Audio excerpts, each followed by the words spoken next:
Reincarnation is a group of religious and philosophical concepts and beliefs according to which the immortal essence of a living being, in some versions, only of humans, is reborn again and again from one body into another. This is written on Wikipedia. The key words here are religion and beliefs. After that, everything about reincarnation becomes clear. One could simply stop thinking about it and not clutter one's mind with thoughts about who you were and who you will still become. I took on this video because I suddenly discovered that one acquaintance, and then another, are seriously fascinated by reincarnation. I decided to try somehow to reach these lost souls. What if it works? I have already spoken about this on Proza.ru under the name Alfred Belaevsky. Just now I deliberately took an online test to determine my past lives. It turned out that most likely in one of my previous lives I was a large merchant. The ability to find common ground with people, persistence, and a bit of adventurism supposedly allowed me at some point, it is unknown exactly when, to become a monopolist in the trade of overseas goods that I brought from North Africa. One might even feel a kind of pseudo-pride while reading such flattering words. My opinion of what I read about myself in the past, translated from Latvian, can be expressed as follows: completely missed the mark. That's what people say when nothing matches at all. This was just one of the websites that sell opium to the people, beautiful fairy tales about our past and future. If you browse other sites, you can find much more. I have supposedly been so many different people. After all, different authors write these stories. Sometimes tales of past lives include talented craftsmen. More often they sell knights, counts, artists, other noble persons, and representatives of creative professions. At the same time, it is known that in ancient times the majority of people were slaves, poor servants, or unfortunate warriors of greedy pharaohs, princes, and kings who were in an overwhelming minority. Descriptions of aristocratic roots and ancestors with bohemian professions sound tastier in stories of previous lives. They are read more eagerly and bring more profit to the fantasists of captivating stories. Like, a monopolist in the trade of overseas goods, which my ancestors allegedly imported. And for some reason specifically from North Africa. I think that those who sell such tales most likely do not believe in them themselves. I assume they even treat their work with humor and mock their naive readers. They will never write that your great-great-great-grandfather was a slave and died as a slave at the age of 22. Or that he was born, lived, and died as a serf. This is how thousands of previous generations of our ancestors actually lived, starving and dying young. And only a tiny number of people made it into history books, mostly thanks to being born into ruling families. Watch documentaries about India, where the idea of reincarnation still lives and flourishes today. Especially films that show the spiritual life of Hindus. They leave a depressing impression. First of all, the caste system still exists in India. The appearance and social status of the untouchables, what and how they eat, how they dress, evoke pity in a European viewer. It is sad, even frightening, to look at the Ganges. At what the Indians who settled the cities and banks of this great river have turned it into. Household waste, industrial and agricultural runoff are dumped into it. The heat turns the river into a stinking sewer. With shuddering we see in the footage huge crowds of people walking along the Ganges, along with ubiquitous sacred cows. All kinds of filth float in the murky waters. And right there people bathe and drink the water. They believe it is beneficial and healing. The tradition of reincarnation further aggravates the ecological situation of the Ganges. Since ancient times, when people were poorly educated, some Hindus, and even today, believe that it is better to enter reincarnation if the deceased is cremated on the banks of the Ganges. A special type of firewood must be used, and certain rules must be followed. Then the chances of the deceased returning to Earth someday supposedly increase. One might even become a deity and join the existing company of God somewhere in the heavens or in space. According to ancient rules, the ashes of the deceased along with the remains of the pyre must be set afloat on the Ganges.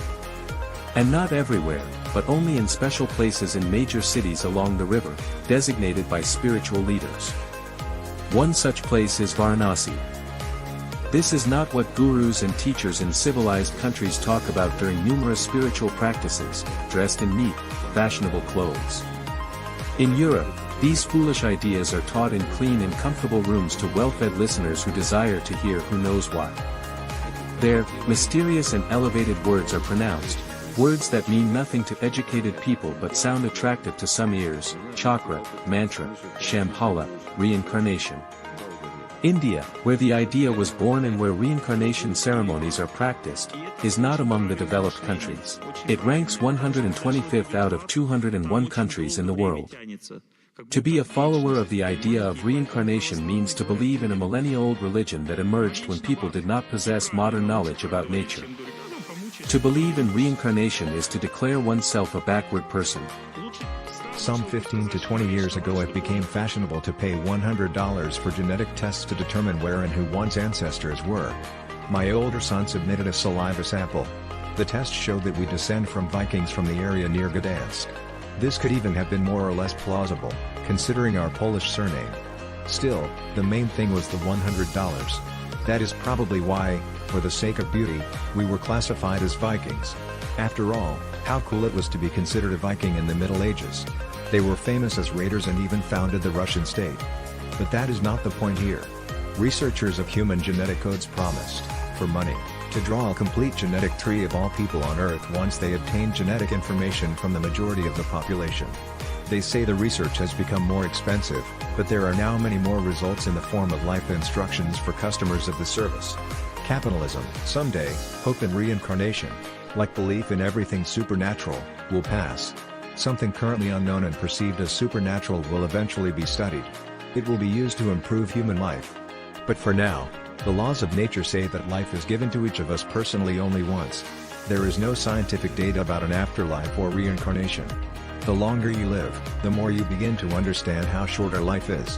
What adds optimism is the knowledge that human life, like all life on Earth, continues in children. Imagine that your life could continue, by human standards, for an unlimited number of years after physical death. You would live in your children, grandchildren, great-great-grandchildren, and so on. Thanks to improvements in modern family life, 3, 4, or more generations increasingly coexist. Everyone knows how reproduction works. Imagine that the information carried by the sperm cells of the first thinking humans who managed to have children still lives within us. There are descriptions of still mysterious memories people have in dreams about places where their ancestors lived. This is not surprising. Genetically, commands for growth, nutrition, the automatic functioning of organs, reflexes, and life experience are passed on from ancestors. Possibly even extreme events. Geneticists have calculated that through sperm cells we receive 10 squared bytes of information.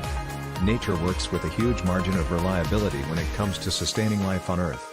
From our parents we receive not only hair and eye color. Perhaps we also inherit how to dodge when burning tar is poured from fortress walls. But this is only a hypothesis, a lyrical digression. Our life as thinking humans began 6 to 7 million years ago. Think broader.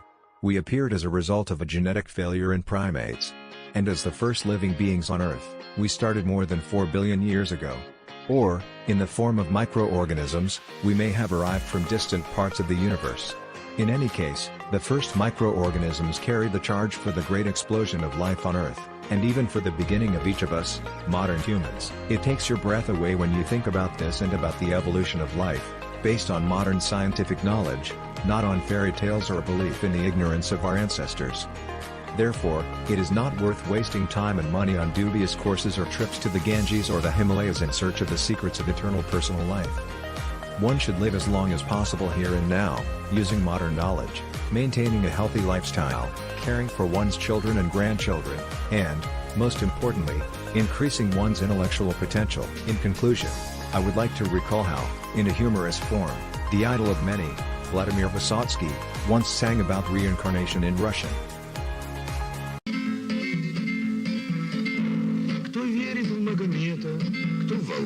Кто в Иисуса, кто ни во что не верит, даже в черта назло всем. Хорошую религию придумали индусы, что мы, отдав концы, не умираем насовсем, стремилась ввысь.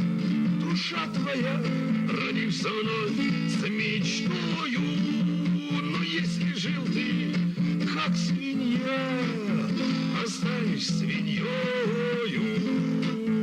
Пусть косо смотрят на тебя, привыкни к укоризне. Досадно, что ж, родишься вновь на колкости гораздо. А если видел смерть врага еще при этой жизни, другой тебе дарованным путь, это верный зоркий глаз, живи себе нормальненько. Есть повод веселиться, ведь может быть в начальника душа твоя вселится. Пускай живешь ты дворником, родишься вновь прорабом, а после из прораба и до министра дорастешь. Но если тут как дерево родишься баобабом и будешь баобабом 1000 лет, пока помрешь, досадно попугаем жить, гадюкой с длинным веком. Не лучше ли при жизни быть приличным человеком? Кто есть кто-то, кто был кем, мы никогда не знаем. Кто был никем, тот станет всем. Задумайся о том. Быть может, тот облезлый кот был раньше негодяем, а этот милый человек был раньше добрым псом. Я от восторга